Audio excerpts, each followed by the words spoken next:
Hello my beautiful people, welcome to your weekly general horoscope with me, Raphael from Reydiant Reality.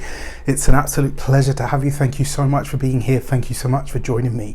Quick note, these readings are for the general energies, trends and themes for the week ahead. And sometimes world events come up here. Sometimes it's just kind of like a spiritual motivational message, as some people have called it. All of this is under the guise of my intuitive message, whereby I will go into my intuition and ask what it is that we need to know. Sometimes this is like a picture or a symbol. Sometimes it's like a full-on movie in my head. With that said, before we start, as always, I would like to bless my decks of cards with all forms of love, light, peace, prosperity and abundance. And I pray that the messages that come through are ultimately clear and concise, and they help us all on our paths to our highest vibrational good.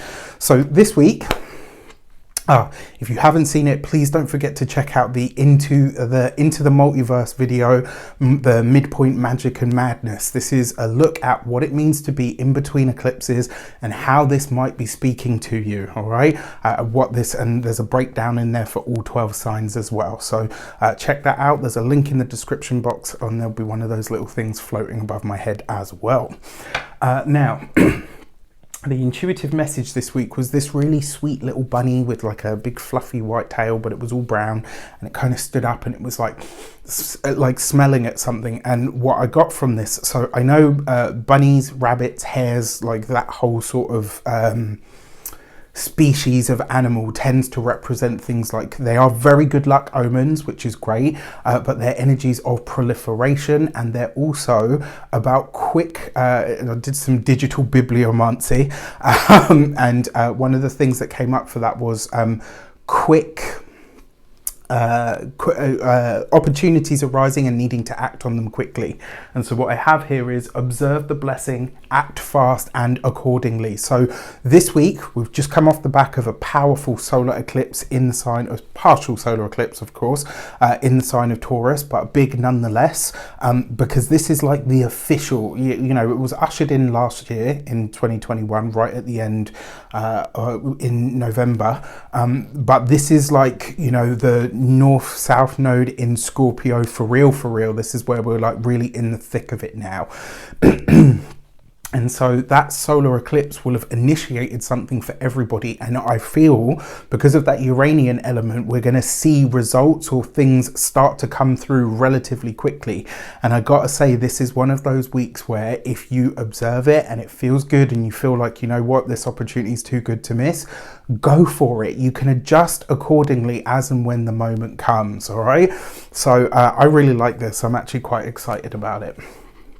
For our insight, our destiny card for the week, the overarching energy, trend or theme, we have the World card. So this is really interesting. As many of you know, I am on my holiday.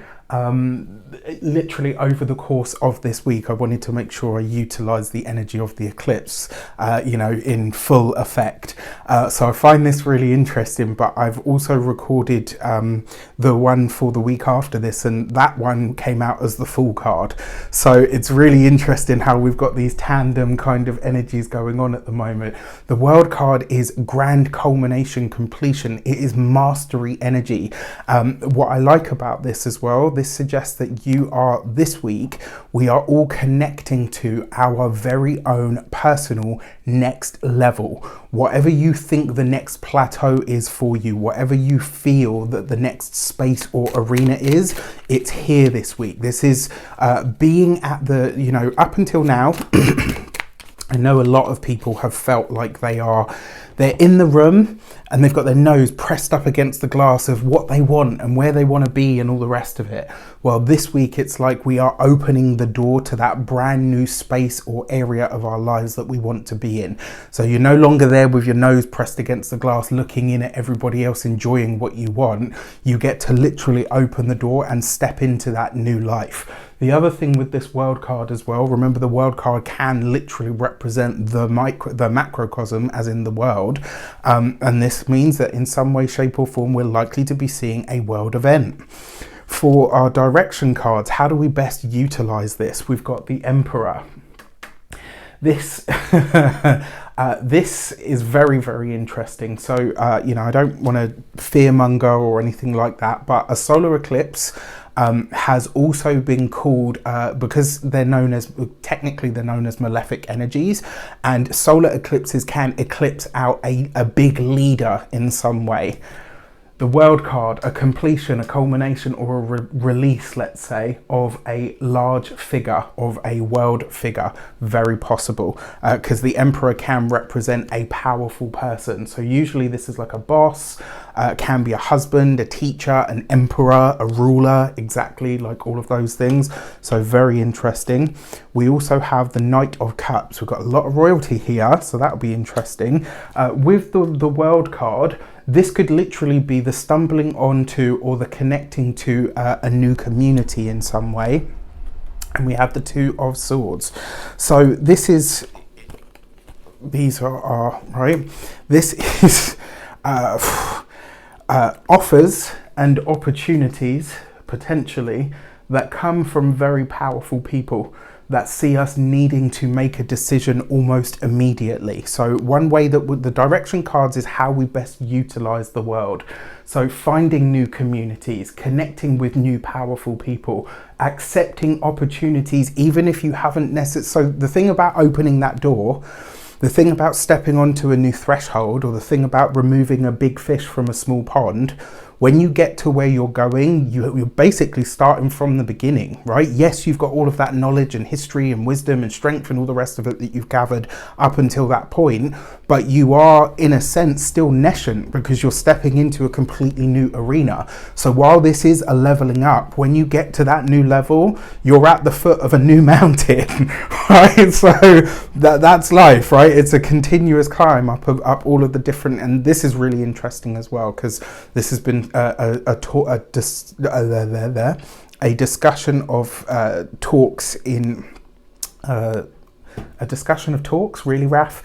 It's been a topic of discussion, sorry, for myself and one of the groups that I am in. So really, really interesting.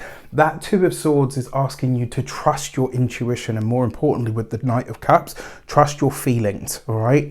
Even if nothing else makes sense this week, trust your feelings, right? Your eyes, your ears, all of the external senses can be tricked. Nobody can make you feel how you feel, right? So check in with that, right? That's the space this week that you want to be living in, coming from, sitting in, so that you know whether you do or don't buy into something. For our insight cards, what we might need to know that we might not be aware of, what might be happening behind the scenes or coming in for us. That's the other thing as well, because we're in between eclipses, this tends to be a very weird and wonderful time. And so for that reason, check out the video. It's called The Midpoint of Magic and Madness. For our insight cards, we've got the Two of Cups. What do we see? Two twos. Two twos is a bond, a pact, or an accord. What I like about this, because it's underneath the world card as well, that is new relationships being formed. It doesn't have to be intimate relationships. It can be business partnerships. It can be friendships. All kinds of ships. Then we've got the Five of Wands. So I'm going to say this, right? It may be a little bit chaotic in that connective sphere. And then we've got the Knight of Cups. So I don't know who needs to hear this, but that drought that you've been experiencing in your love life is about to come to an end. For those of you that are single and open to it, I got a feeling that this eclipse it's already setting into motion a lot of new partnerships and connections and collaborations, which is great. For those of you that are partnered, married, or in long-term commitments already, something about your relationship is shifting this week, but for the better, for the good. What I also like about this, interestingly enough, in the week after this, I talked about, don't ask why I'm filming them this way, it's a long story. It's just been a bit of a mess, right? So this jumble, it really makes a lot of sense to me. That Five of Wands can also be the spirit of competition or conflict. But because we've got this as a connection, one way that I feel like this might happen is the mending of a community that might have been fractured or separated. And another way that this could show up as well is this could be the building of some new connection or community that has a large impact on the world. I kind of feel like this is going to be one of the things, what we know on a deeper sort of spiritual philosophical level is that even with all the separation that's taking place at the moment, there are communities, connections, bonds, pacts and accords being built at the moment by the people on the ground who know what spirituality actually is and what its purpose is. This feels to me like this week we're likely to see an event that cements that idea in the macrocosmic psyche. Something's being stitched together this week that I really think is going to have wonderful consequences and ripples for all of us moving forward. With that said, it's a very interesting week and I can't wait to see what you guys leave in the comments. With that said, I wish you an abundance of all of that good stuff. I will be checking in on the premiere of the Midpoint Magic and Madness video, so if you can be there, I will be there in the comments with you. If not, I wish you all of the best and I will see you when I return. Take care and I'll see you soon.